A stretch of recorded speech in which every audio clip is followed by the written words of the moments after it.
Puji Tuhan, Shalom. Shalom, malam kakak. Shalom.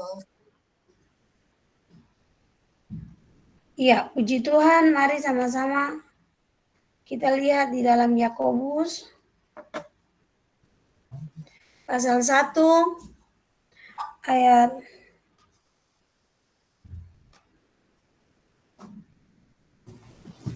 1 sampai dengan ayatnya yang keempat. Ayat 2 ya.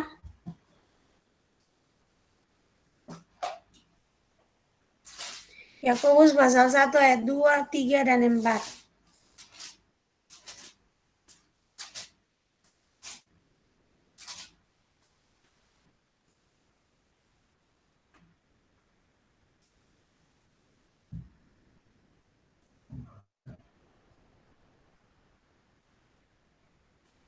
Ya, saya minta tolong satu orang untuk membacanya. Demikian firman Tuhan.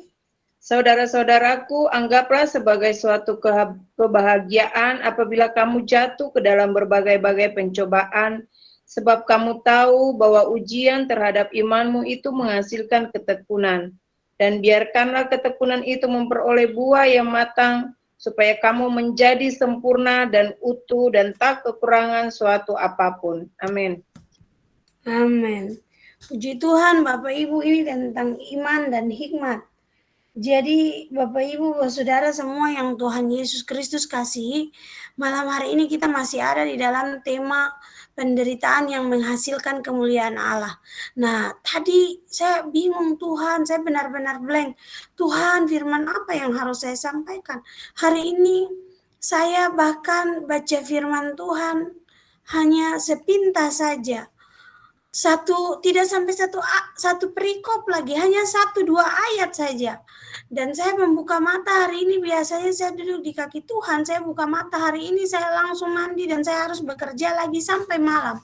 Sehingga saya tidak ikut doa hari ini dan saya belum sempat baca firman dan saya baru pulang di rumah, dan waktu sampai di rumah tiba-tiba saya ingat bahwa hari ini masih ada puji Tuhan, ada saat teduh dan saya bertanggung jawab di dalamnya. Saya merasa bahwa sangat bersalah di hadapan Tuhan dan saya tiba-tiba tanya Tuhan, firman-Nya apa, firman apa ya. Tiba-tiba firman ini datang Bapak Ibu bahwa sebab kamu tahu bahwa ujian terhadap imanmu itu menghasilkan ketekunan, dan biarkanlah ketekunan itu memperoleh buah yang matang supaya kamu menjadi sempurna dan utuh dan tak kekurangan satu apapun. Nah, puji Tuhan, ada beberapa hal yang akan kita lihat dalam ayat firman ini. Yang pertama, Saudara, ketika kita jatuh di dalam berbagai-bagai pencobaan, ini berbicara tentang bagaimana kita akan terus mengalami penderitaan. Bapak Ibu tahu bahwa ketika kita mengalami penderitaan itu tidak jauh dari yang namanya pencobaan. Itu tidak jauh dari yang namanya tantangan. Itu tidak jauh dari yang namanya masalah. Itu tidak jauh dari yang namanya proses.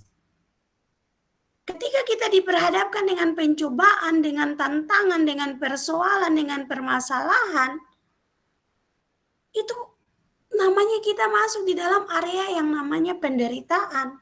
Dan di saat kita masuk di dalam area yang namanya penderitaan, firman Tuhan katakan, anggap saja itu dapat hadiah, anggap itu suatu kebahagiaan. Itu suatu kesenangan. Orang menderita kok bahagia bagaimana? Orang menderita kok senang bagaimana? Tapi firman Tuhan ingatkan bahwa ketika kita masuk di dalam satu tantangan, persoalan, cobaan, mari mengucap syukur dan bilang, Tuhan terima kasih ini untuk hadiah yang luar biasa ini, berkat yang luar biasa ini. Makanya saya selalu ingatkan buat semua kita di Mutiara Kasih, jangan katakan berkat Tuhan, jangan hitung berkat Tuhan dengan material. Karena kalau kita hitung berkat Tuhan melalui material, orang yang tidak mengenal Tuhan, yang materialnya lebih daripada kita, berarti Tuhan mereka lebih jago daripada Tuhan kita. Tetapi kalau kita hitung berkat Tuhan berdasarkan bagaimana kita mengenal Tuhan dengan benar, bagaimana kita mulai bisa merespon segala situasi, bagaimana kita bisa merespon segala keadaan, bagaimana kita bisa merespon segala kondisi, berarti saya percaya Bapak Ibu Saudara yang Tuhan Yesus kasih, kita tahu berkat Tuhan yang sesungguhnya itu apa. Kita tahu berkat Tuhan yang sesungguhnya itu apa. Jadi malam hari ini firman Tuhan ingatkan. Yang pertama, mari ketika jatuh di dalam berbagai-bagai pencobaan, ketika jatuh di dalam berbagai-bagai pergumulan yang berat, mari mengucap syukur di hadapan Tuhan. Dan ingat, mulailah belajar berbahagia. Itu firman Tuhan katakan, bagaimana kita harus menganggapnya sebagai suatu kebahagiaan.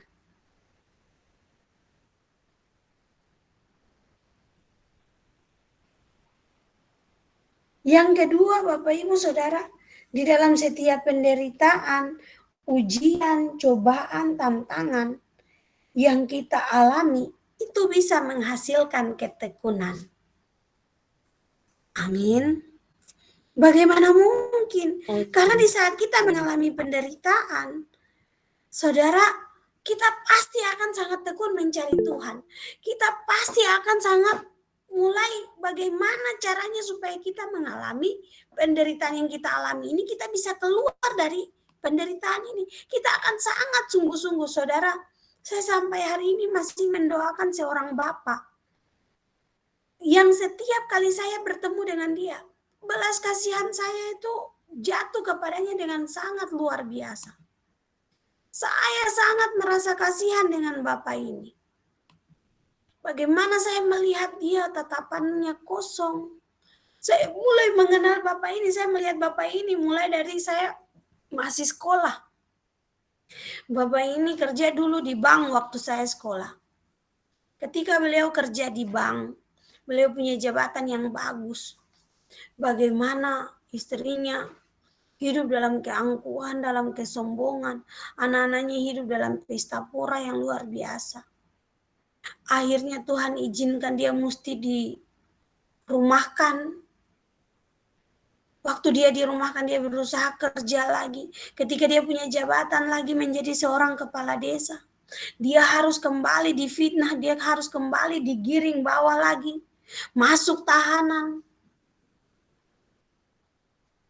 Dan yang membuat sampai dia harus menderita di dalam tahanan bukan orang jauh tetapi anaknya. Setiap kali saya berjumpa dengan bapak ini, hati saya sangat sedih. Belas kasihan saya sangat luar biasa. Beberapa kali Tuhan bilang, dia tidak punya arah. Pandangannya kosong. Dia tidak punya arah. Dan setiap kali saya berjumpa dengan beliau, dia bicara seperti orang yang tidak tahu arah hidupnya kemana. Dan akhirnya dia hanya menghabiskan waktunya cuma dengan minum minuman keras. Dengan kemabukan yang terus dia nikmati. Tetapi itu tidak membawa dia keluar dari penderitaan. Justru dia terus mengalami penderitaan. Dia mengalami penderitaan yang luar biasa. Sampai terakhir saudara saya tanya kabarnya bagaimana. Katanya bapaknya masuk tahanan. Saya kasihan. Beberapa bulan kemudian saya ketemu lagi sama kenalan. Saya bilang, kabar bapak ini bagaimana? Dia bilang, baru selesai keluar dari tahanan. Saya kasihan saudara, saya melihat setiap perjalanannya itu butuh perjuangan yang luar biasa. Tetapi banyak orang tidak menyadari bahwa penderitaan yang dialami, tantangan yang dialami, ujian yang dialami, proses hidup yang dialami, persoalan yang datang bertubi-tubi, itu adalah ujian untuk pertumbuhan iman. Kita boleh bilang kita mengenal Tuhan, tetapi kalau kita tidak membuktikan lewat ujian-ujian hidup, pengenalan kita akan Allah, dipertanyakan dasar kekuatannya. Banyak orang tidak tahu, tidak sadar bahwa ujian, tantangan, persoalan itu adalah bagaimana imannya bisa bertumbuh di dalam Tuhan. Dulu waktu saya pelayanan di Buru Selatan, Namrole, saya berjumpa dengan satu keluarga kecil yang setiap hari tidak ada damai sejahtera. Istrinya hanya menghabiskan waktu dengan amarah, dan persungutan. Suaminya hanya menghabiskan waktu dengan bertengkar dengan istri, lalu bagaimana bisa melampiaskan segala kesalahannya, mengalihkan perhatiannya untuk melakukan hal-hal yang tidak-tidak. Dan setiap hari kehidupan mereka hanya pertengkaran, apalagi kalau uangnya sisa 50.000. Itu istrinya ngamuk sampai banting barang-barang di dapur. Suaminya tambah stres lagi, tidak mau tahu mau kemana. Anaknya nangis, bisa-bisa itu anaknya dipukul, disiksa, bahkan bisa sampai dibunuh. Kemungkinan itu bisa saja terjadi, tapi puji Tuhan waktu Tuhan pertemukan saya dengan keluarga ini. Saya mulai bersaksi, saya mulai bicarakan tentang kehidupan kekristenan. Mereka mulai menyadari bahwa ternyata ini proses, ini masalah yang Tuhan izinkan terjadi dalam rumah tangga kami. Supaya kami mulai mengalami Tuhan. Puji Tuhan Bapak Ibu, 1 bulan kemudian mereka ada di dalam pengajaran. Dan 1 bulan kemudian kesaksian yang luar biasa setiap hari saya dengarkan. Yang tadinya kalau kekurangan uang istri ngamuk-ngamuk, puji Tuhan sekarang istri duduk diam tenang. Kami merasakan damai sejahtera yang luar biasa. Kami merasakan hal-hal yang baru yang tidak pernah kami pikirkan. Kami merasakan semuanya itu. Tuhan kerjakan dengan dahsyat. Waktu disampaikan, saya rasa sukacita yang luar biasa. Banyak orang tidak menyadari bahwa menghadapi persoalan, masalah, tantangan, penderitaan itu ujian terhadap iman. Di saat dia menyadari itu ujian terhadap imannya, dia akan sungguh-sungguh bertekun di dalam Tuhan. Dia akan bersungguh-sungguh di dalam Tuhan. Makanya di dalam 2 Timotius pasal 4 ayat 5 minta tolong satu orang membacanya.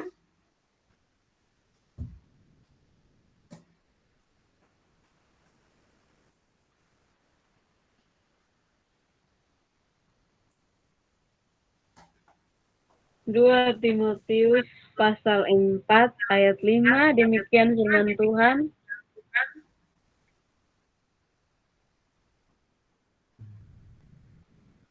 Iya.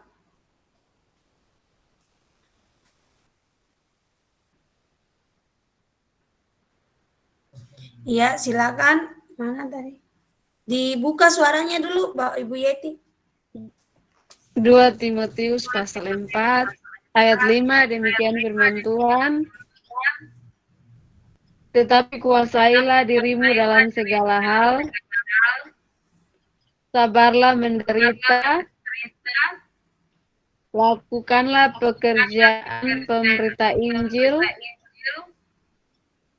dan tunaikanlah tugas pelayananmu. Amin. Kuasailah dirimu dalam segala hal.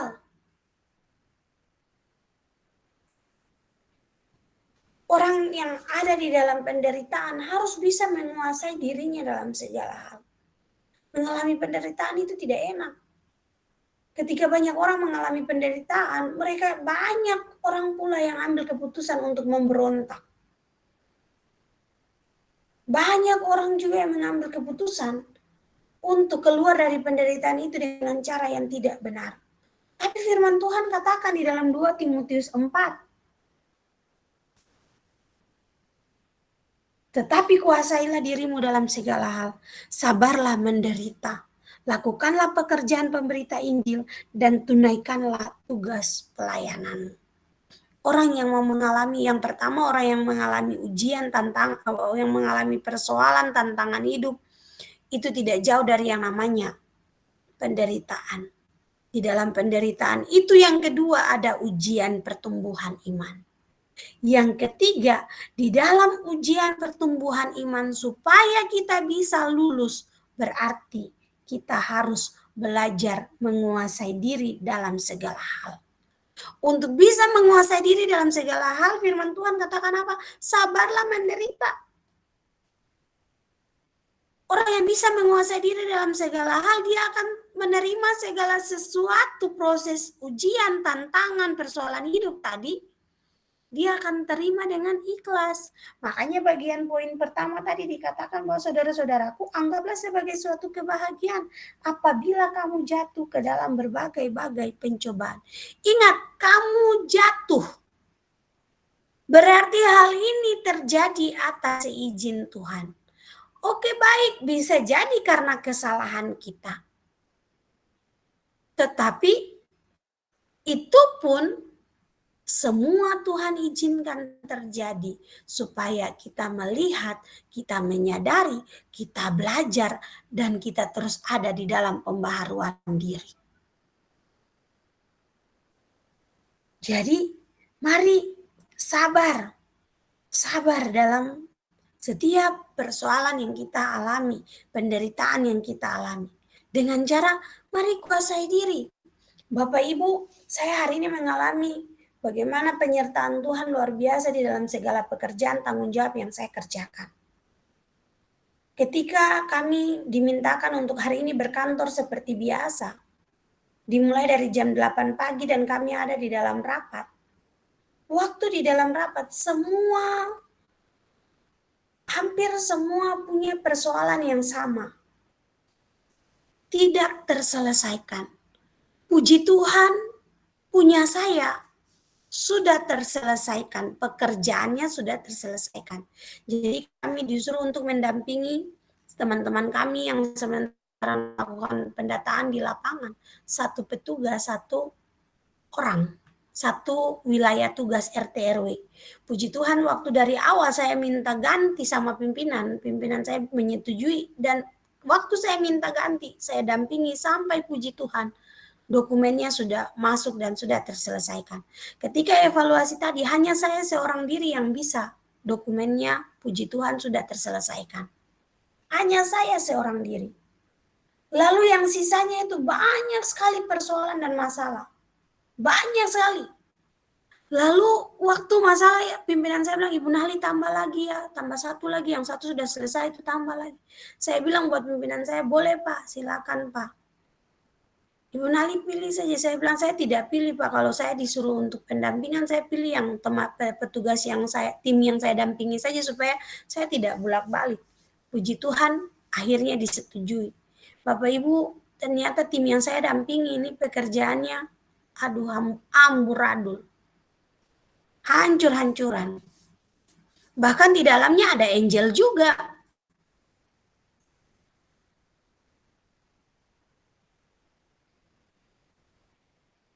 Tapi saya belajar diam, tenang, dan suami saya bilang, keluar dari rumah ingat, mulai dari pagi saya keluar dari rumah, suami saya bilang, ingat, kuasai diri, tenang, hadapi segala sesuatu tenang. Memang beban pekerjaan ini berat, tapi percaya ketika Nali tenang, suami saya bilang ketika Nali tenang nanti pasti Tuhan kasih Nali hikmat untuk selesaikan semua. Ternyata benar, saya dikasih tim yang wow, berat sekali. Berat sekali menurut saya. Dan tadi semua petugas menghindari tim ini. Di saat saya turun, saya ingat apa yang suami saya pesankan. Di sepanjang jalan saya hanya pujian, penyembahan, dan saya bilang, Tuhan kuasai hati saya, kuasai hidup saya, kuasai pikiran saya, kuasai semuanya dalam hati dan pikiran saya. Puji Tuhan Bapak Ibu. Sampai malam ini saya kembali melaporkan ke pimpinan. Mungkin belum terselesaikan semuanya 100%. Tetapi saya bisa mempertanggungjawabkan dan saya sudah lihat ada solusi. Bagaimana tadi saya turun dengan mereka, saya duduk dengan mereka, kerjakan. Semua bilang begini, saya bilang di sini kita tidak usah cari lagi siapa yang salah dan benar, mari kita benahi sama-sama. Puji Tuhan, waktu saya lagi duduk kerja, Tuhan ingatkan, panggil saja Bapak Ai, kan punya Bapak Ai sudah selesai, bisa bantu. Akhirnya saya panggil lagi Bapak Ai. Puji Tuhan, selesai. Beberapa orang teman diutus lagi untuk pergi dampingi. Waktu semua dampingi, semua kaget. Ini sudah terselesaikan. Waktu semua kaget sudah terselesaikan, Sekarang masalah yang berikutnya adalah bagaimana hasil pekerjaan mereka dengan target. Jauh, melencengnya sangat jauh. Saya duduk diam, tenang, saya minta Tuhan kasih hikmat. Tiba-tiba dapatlah ini kesalahan di sini, ini kesalahan di sini, nanti diperbaiki di sini, diperbaiki di sini. Sampai saya tidak dapat ikut doa hari ini. Saya sampai bilang, Tuhan tolong, Tuhan lihat keadaan ini, Tuhan lihat keadaan ini. Bapak Ibu Saudara, ketika saya kembali ke kantor dan saya sampaikan buat pimpinan saya bilang begini, Nali terima kasih banyak-banyak. Terima kasih banyak. Dan sampai malam ini waktu saya tadi sudah mau pulang, pimpinan saya kirim lagi link. Nali kalau ada waktu tolong ikut rapat malam ini dengan pusat. Saya bilang buat Pak Pimpinan, saya punya waktu selalu ada, tetapi malam ini waktu saya yang ada, saya pakai dulu untuk Tuhan Pak. Dari pagi sampai malam saya hari ini tidak ada di dalam doa. Akhirnya beliau bilang, oke Nali, saya minta maaf Nali. Saudara, menguasai diri, sabar menderita itu tidak mudah. Saya akhirnya bilang buat pimpinan, kita rubah strategi Pak. Kalau kita cuma telepon dan kita terima laporan, oke beres, itu tidak akan selesai. Kita tidak akan dapat titik temunya. Semua petugas, semua pegawai diarahkan saja Pak. Besok turun dan pegang itu dokumen anak-anak satu-satu. Lalu waktu pegang dokumen anak-anak, langsung periksa berapa banyak yang hasil pencacahan. Puji Tuhan Bapak Ibu, ketika saya dihubungi untuk ikut rapat dengan bagian pusat, saya bilang saya tidak ikut. Beberapa menit kemudian pesan masuk, besok semua wajib di kantor. Kita atur lagi strategi baru. Jadi apa yang saya sampaikan semuanya jadinya puji Tuhan dipakai untuk penyelesaian masalah-masalah dan pertanyaan-pertanyaan yang ditanyakan. Waktu saya duduk tadi, saya pulang tadi dan saya duduk dalam ruangan, teman saya bilang begini, Kakak kenapa kakak siksa diri kerja periksa teman-teman petugas punya VK1, peta dengan tagging. Saya bilang kalau tidak kita periksa, kita tidak bisa identifikasi masalah. Waktu saya sampaikan solusinya, dia bilang, berarti kakak paling rajin. Saya bilang, ini bukan masalah rajin. Ini masalah kita mau dapat data yang berkualitas. Kita mau menjawab yang pertanyaan dari pusat, mengapa berkurang begini banyak. Waktu saya sampaikan itu, langsung dia diam. Dia diam dan saya bilang, kalau pemikiranmu seperti ini, berarti kita cuma duduk dan bersabda, saya tidak akan ada solusinya sementara kita tahu sekarang ini semua butuh solusi. Dia diam, lalu dia bilang, iya tapi kalau solusinya kita yang harus berkorban, ya janganlah. Tidak semua orang mau menderita Bapak Ibu. Lalu saya bilang buat dia, ya kita kan digaji, kita kan punya honor, kita punya semua-semua. Dia diam Bapak Ibu Saudara. Beberapa jam kemudian pimpinan kami suruh kami kumpul lagi. Disuruh kasih tahu. Selama mengerjakan ini kita turun lapangan kita dikasih transport, di luar jam kantor kita diberikan lembur mulai dari masuk kerja sampai kita dinyatakan kita pulang jadi wajib absen. Lalu saya bilang buat dia, bayangkan sudah dibayar transport, sudah dibayar lembur, terus yang tadi kamu bilang cuma duduk saja lalu teriak, itu tidak menjawab pekerjaan ini selesai, betapa berdosanya kamu. Langsung dia diam. Dia bilang, oh iya kak, beda cerita kak, kalau sudah ada uang ini, berarti beda cerita. Saya bilang, oh berarti kamu mengerjakan ini tujuannya untuk uang. Tapi kalau kita mau menderita, kita mau berkorban dulu, saya percaya rezeki itu pasti Tuhan datangkan buat kita.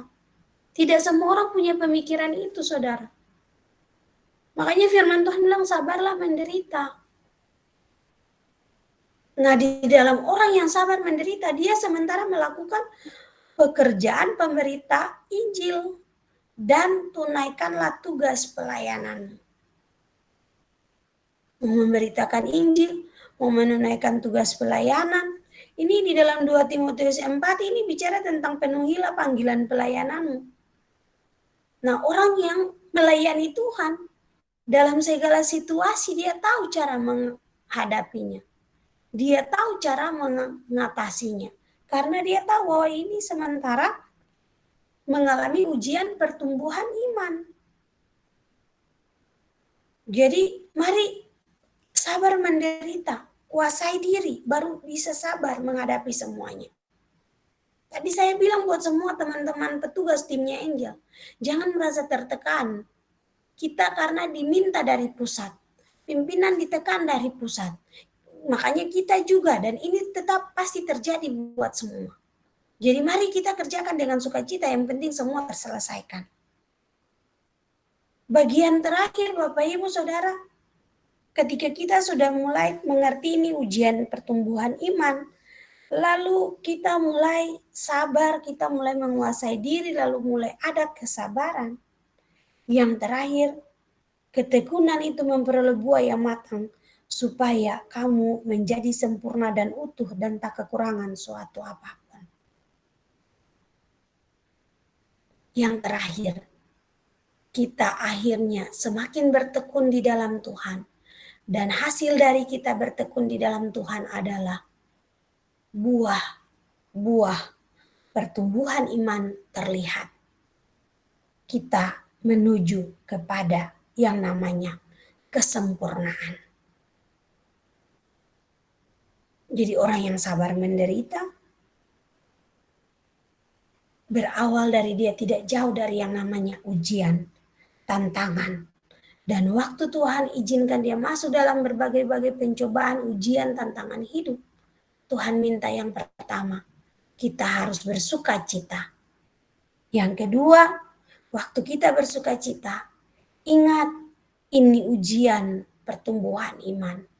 Supaya ujian pertumbuhan iman ini lulus, mari kita kuasai diri, kita sabar menghadapi segala sesuatu.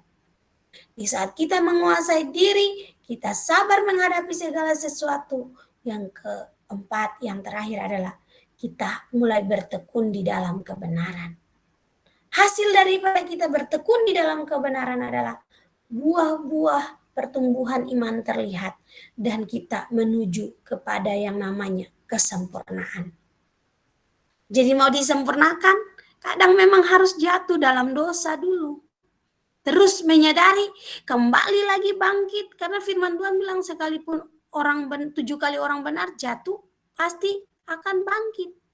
Bahkan kalaupun dia jatuh tidak sampai tergeletak karena tangan Tuhan yang menopang dia. Di saat dia bangkit, dia mulai melihat, oh iya benar, saya melakukan kesalahan. Karena dari kesalahan ini saya belajar ini. Saya menyadari yang saya lakukan ini salah karena saya berpikir seperti ini. Dan Tuhan tegur saya, Tuhan hajar saya. Sudah ada pertumbuhan iman di sana. Sudah ada buah pertumbuhan iman di sana. Dan tanpa disadari sementara menuju kepada kesempurnaan. Puji Tuhan saudara, firman Tuhan malam hari ini untuk kita.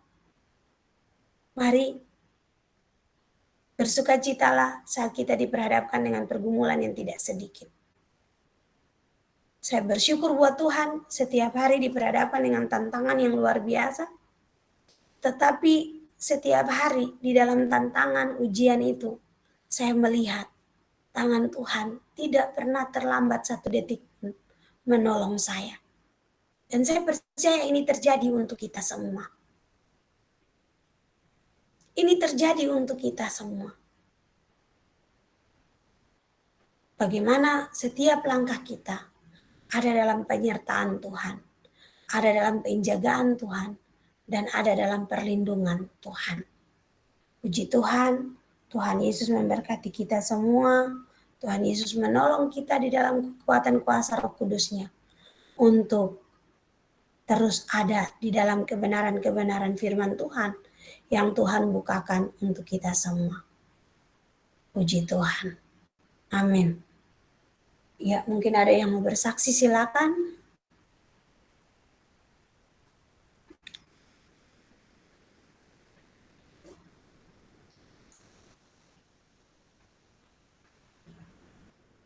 Ada yang mau bersaksi? Boleh?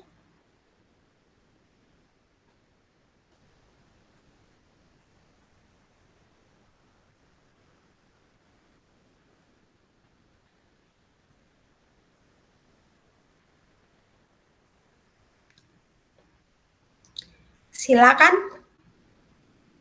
Saya saja yang tunjuk.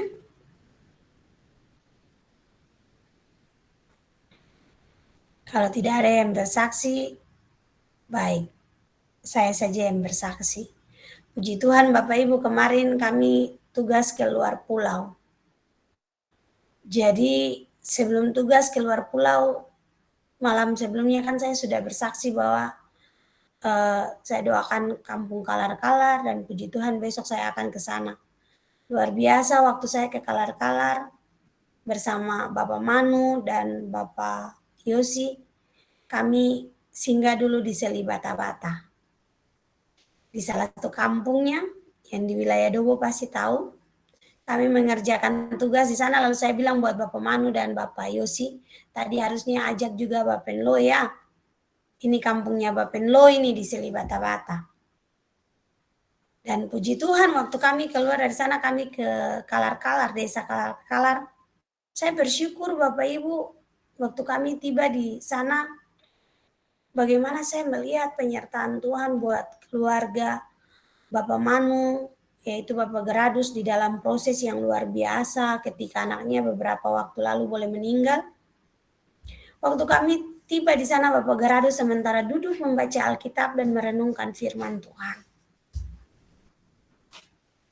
Lalu waktu saya masuk di sana, di rumahnya, puji Tuhan saya cerita dengan Bapak Manu, dengan Bapak Yosi, dengan mereka. Dan Bapak Ai lanjut ke kampung yang lebih kampung selanjutnya dari Kalar-Kalar itu untuk temani teman saya. Jadi saya bersyukur bagaimana Tuhan bawa saya kemarin di sela-sela tanggung jawab saya masih bisa pelayanan. Lalu saya bilang buat keluarga Bapak Manu, saya bersyukur Bapak Geradus, selama ini saya doakan, hari ini saya bisa berdoa langsung di sini. Setiap hari saya doakan dari rumah dan puji Tuhan hari ini Tuhan izinkan saya berjumpa dengan keluarga di sini dan saya berdoa langsung dari rumah ini. Langsung di dalam rumah ini. Bapak Ibu, puji Tuhan, iblis tidak tinggal diam ketika melihat anak-anak Tuhan sementara duduk dan terus ada di dalam kebenaran-kebenaran. Belajar untuk menghidupi kebenaran. Ketika Tuhan izinkan Bapak Geradus sementara bertumbuh di dalam Tuhan, berusaha untuk terus hidup di dalam ketaatan dan kebenaran. Beliau diperhadapkan dengan anaknya harus meninggal dalam keadaan yang sebenarnya tidak diharapkan. Dan iblis mengambil celah itu untuk mengintimidasi orang-orang yang ada di sana. Jadi ketika anaknya meninggal, karena lagi beristirahat, tidur di depan puskesmas, teras puskesmas. Di situ anaknya meninggal, orang-orang kesehatan yang di situ pada ketakutan. Mereka takut jangan sampai keluarga besar Bapak Manu pergi dan mengacaukan mereka. Sampai mereka minta untuk dilaporkan polisi. Sampai polisi datang minta keluarga Bapak Geradus buat pernyataan. Mereka bilang, tidak, kami tidak perlu buat pernyataan. Kami ikhlas menerima keputusan Tuhan buat anak kami. Di situ saudara, waktu saya dengar cerita itu, air mata saya jatuh dan saya rasa Tuhan mari perbaharui kampung ini. Dan apa yang Tuhan bilang? Seperti kampung ini seperti Niniwe. Orang-orangnya tidak mengetahui mana tangan kanan, mana tangan kiri. Terus doakan kampung ini. Waktu saya dengar pernyataan Tuhan dan saya bilang buat Bapak Manu waktu pulang, ini tuayan banyak, tapi kita kurang pekerja kurang. Banyak orang-orang di kampung-kampung terpencil, butuh Tuhan, perlu Tuhan, tapi kita terbatas. Mari ini jadi pergumulan kita. Puji Tuhan, waktu saya sampaikan buat Bapak Yosi dan Bapak Manu, saya sampaikan semuanya. Waktu suami saya tiba, driver datang bilang buat saya, kita tidak bisa pulang ke Dobo karena minyak tidak cukup. Saya itu agak kesal waktu driver bilang begitu karena sebelumnya saya sudah tanya kebutuhan minyak berapa dan mereka sudah panjar minyak sesuai dengan yang dibilang. Ternyata dia belinya tidak sesuai dengan apa yang dia minta dari saya. Lalu suami saya di bagian belakang cuma bilang, jangan marah-marah, diam, tenang. pasti ada solusi. Ayo berdoa. Suami saya ikut dan bilang, ingat, jangan marah. Saya bilang, tidak, masalahnya kemarin, iya sudah, jangan marah lagi. Kalau marah tidak menyelesaikan masalah. Bapak Ibu, saya bilang buat mereka, carilah minyak di mana sampai dapat. Dia cari itu satu kampung kalar-kalar, tidak ada minyak. Tidak ada minyak. Dia datang bilang, tidak ada minyak Ibu. Lalu saya bilang buat dia, lalu bagaimana? Kita pulang saja, nanti sampai di kampung yang satu itu kita cari minyak. Ternyata Bapak Ibu belum sampai di kampung yang satu, dia bilang, kami sudah cek di kampung itu juga tidak ada minyak, agennya tutup. Dalam hati saya, oh Tuhan, bagaimana ini Tuhan, kita sampai di Dobo atau tidak? Dalam perjalanan saya terus tanya sama Tuhan, kita sampai ke Dobo atau tidak Tuhan? Tiba-tiba saya dibuat Tuhan tertidur. Waktu saya dibuat Tuhan tertidur, Tuhan tunjukkan saya di dalam tempat minyak itu, minyaknya tinggal sedikit, tapi minyaknya tidak menurun. Hanya tetap sedikit itu sampai kita tiba di Dobo. Dan ternyata Bapak Ibu, puji Tuhan, itu benar terjadi. Minyak tinggal sedikit dan hanya sedikit itu. Tapi belum sampai di Dobo, salah satu tempat minyak itu sudah habis. Dan speed mati di tengah lautan. Satu mesinnya minyaknya habis. Jadi satu mesinnya ada minyak, tinggal sedikit, lalu yang satu mesinnya minyak habis. Saya duduk diam dan saya bilang, Tuhan bilang kita sampai di Dobo kan. Tiba-tiba drivernya bilang, buat Bapak Manu dan Bapak Yosi, panggil dulu itu speed yang lewat. Minta bantuan dari mereka.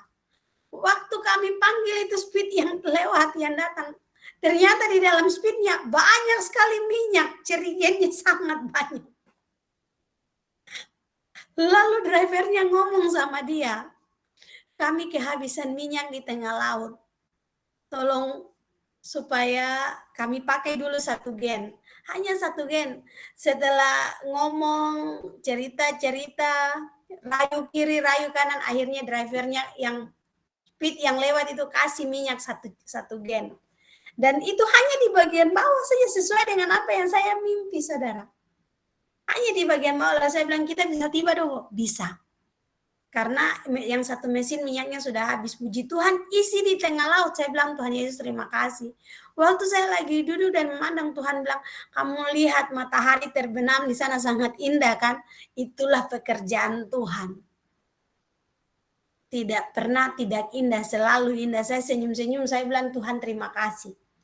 Dan puji Tuhan, akhirnya seperti yang saya mimpi waktu saya tidur di dalam speed itu, dengan minyak yang sangat kecil itu, minyak tidak sampai habis, tapi kita tiba di Dobo dengan tidak kekurangan satu apapun. Sampai di Dobo sudah malam, Bapak Ibu. Nah, ketika kami sampai di Dobo sudah malam, saya dan suami lagi makan, tiba-tiba saya ditelepon sama pimpinan. Sekarang ke kantor. Bapak Ibu bayangkan dari pagi, subuh sudah bangun, di lautan, pergi, pulang, ternyata berpikirnya langsung istirahat, disuruh lagi menghadap ke kantor. Suami saya tinggal bilang begini, tetap harus bersukacita supaya biar lelah, tapi tidak membuat badan-badan sakit. Jangan mengeluh, suami saya selalu ulang-ulang ingatkan, jangan marah-marah. Ingat, jangan marah-marah, jangan mengeluh. Jangan ngomong apapun, ayo bersukacita. Akhirnya saya ke kantor, pulang dari kantor sudah sekitar jam 10, Bapak Ibu. Akhirnya tidak langsung ke rumah lagi, lanjutkan lagi ke rumah Bapak Yosi. Saya bilang buat Angel keluarkan itu semua pekerjaan, Tante Nali dengan Om Ai mau periksa. Selesai saya bawa pekerjaan Angel datang ke sini. Puji Tuhan Bapak Ibu, bagaimana Tuhan membackup, Tuhan menolong, semua bisa terselesaikan sesuai dengan apa yang saya sampaikan tadi malam. Saya bilang, aduh luar biasa, sampai tadi waktu ada ibadah saya mau nangis ulang-ulang. Tapi sungguh kita kalau bergantung buat Tuhan, 1 detik tidak pernah kita ditinggalkan. Sesulit apapun, sebesar apapun masalah yang datang, ada Tuhan di depan kita. Tidak perlu takut, tidak perlu khawatir. Kuasai diri dalam segala hal, dan lihat bagaimana Tuhan selesaikan. Jadi puji Tuhan, saya percaya semua kita Setiap hari diperhadapkan dengan ujian yang berbeda-beda. Tapi pastikan selesaikan hari ini kita keluar sebagai pemenang. Besok kita tidak tahu masalah apa yang sementara menanti kita, persoalan apa yang menunggu kita, ujian apa yang menunggu kita. Yang kita semua harus ingat, pegang, dan yakini selalu. Masalah besok datang, saya tetap tampil sebagai pemenang. Amin. Puji Tuhan, Tuhan Yesus memberkati kita semua.